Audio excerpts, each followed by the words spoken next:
농사 짓다 보면 나무 모양이 여럿이라는 사실을 알게 된다. 똑같은 토양, 기온, 강수인데도 그렇다. 같은 종자인데도 그렇다. 종자 내의 DNA 설계 때문일까? 농부의 손이 다르게 닿아서 그럴까? 같은 씨앗이라도 크기와 모양 때로는 색깔이 다르다.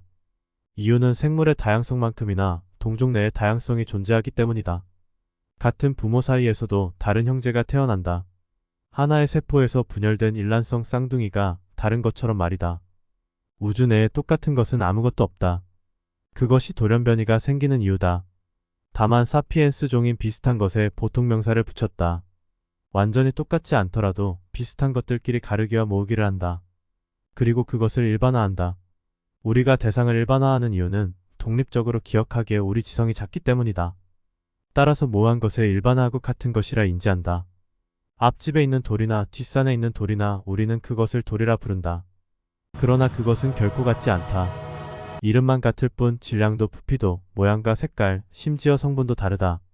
프랑스와 독일의 국경을 예로 들어보자. 두 국가의 국경은 분명 존재한다. 과연 그럴까? 국경은 관념에만 존재할 뿐이다. 실제하는 것이 아니다. 경계는 지구적 관점에서 존재하지 않는다. 또한 미시적 관점에서 아주 모호하다. 국경선 근처에 놓인 모래 분자가 원자 단위로 쪼개질 때 원자핵 주변의 전자는 독일의 것인지 프랑스의 것인지 구분할 수 없다. 양자 역학에 따르면 전자의 존재는 정의하는 것 자체가 힘들기 때문이다. 다시 말해 인간이 이해할 수 있는 지성 범주로 대상을 일반화하는 것은 왜곡을 필연적으로 불러일으킨다. 비슷한 것에 명사를 만들어 부르는 것은 우주 만물을 우리 멋대로 이름 지은 것에 불과하다. 인간과 수춘 모두 탄소 덩어리이고 그 함유량과 불순물로 그것의 이름을 구별하는 것처럼 정의는 그저 관념의 약속일 뿐이다. 1789년 프랑스는 혁명 중 인권선언을 했다. 모든 인간은 태어날 때부터 자유롭고 평등하며 그 권리는 불가침하다. 평등에 대한 명시적인 선언은 비교적 최근 일이다. 이 선언에 의하면 모든 인간은 자유롭고 평등하다. 또한 모든 권리를 누릴 수 있다.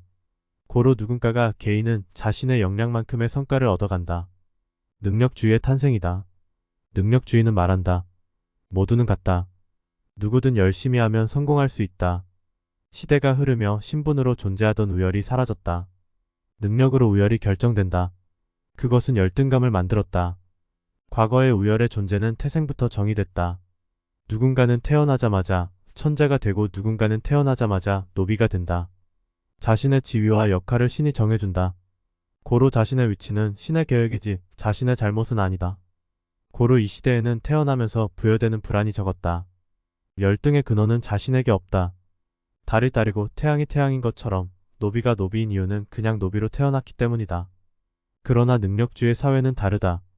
빈곤한 자가 빈곤한 이유는 철저하게 자신 때문이다. 심지어 신은 평등한 기회를 만들어 주었음에도 자신 스스로가 그렇게 되도록 했다. 이 사회는 필연적 극로 열등감을 만들어냈다.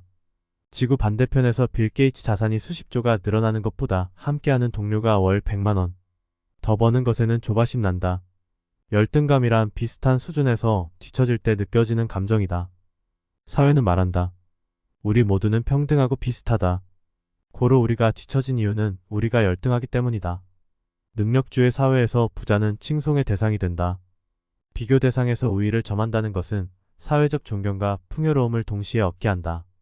단순히 많이 가진 것이 아니라 뛰어남을 증명한 결과물이다. 전략적 사고, 근면함, 뛰어난 지적 능력, 혹은 인간성과 인간관계 등 어떤 부분에서 남들보다 우월함을 포장한다.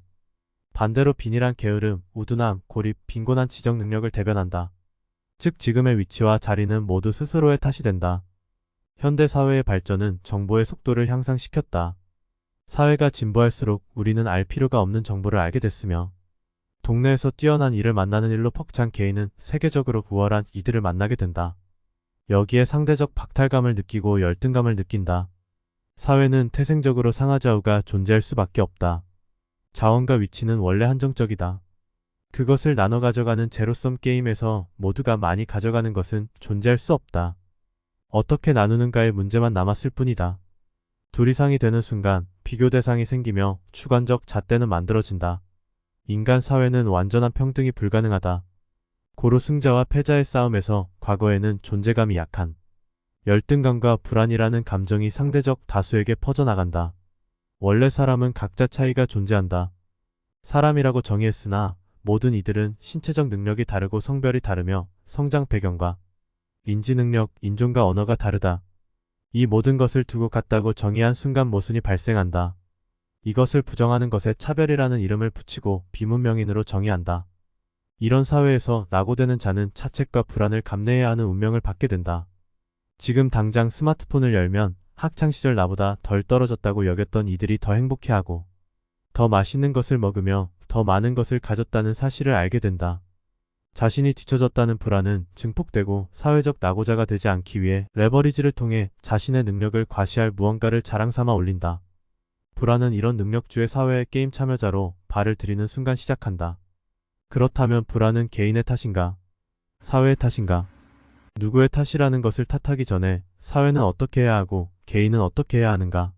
사회가 어떻게 할 수 없다면 개인은 어떻게 해야 하는가? 누구도 몰아붙이지 않은 경쟁의 게임에 한 발 벗어나 관전을 하게 되면 결국 뒤처짐과 앞섬은 결국 하나의 오락이 되기도 한다.